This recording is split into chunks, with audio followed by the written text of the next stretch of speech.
Interpreting HTML, CSS, and JavaScript. So these are the most common response data types. So when you make a request and you get a response from a server, you're likely going to be getting HTML, CSS, and JavaScript. Your browser's job is to download each one of those files. But the browser also has these things called engines. And so these engines have certain rules for HTML. They have different rules for CSS, and they have different rules for JavaScript.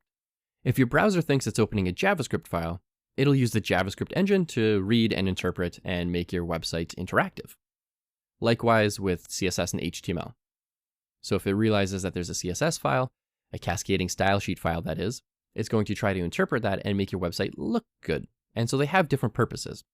Once all the files are downloaded, as best as they possibly can, it's going to piece them all together, and again, it's going to try to display your website, or it's going to perform a render. But at some point, JavaScript is going to take over the browser, just because the browser has a particular purpose, but JavaScript also has its own purpose. So after the initial response is rendered or displayed in your browser, most of the time, JavaScript is going to take over. Not all the time, and sometimes there's some cooperation between JavaScript and your browser.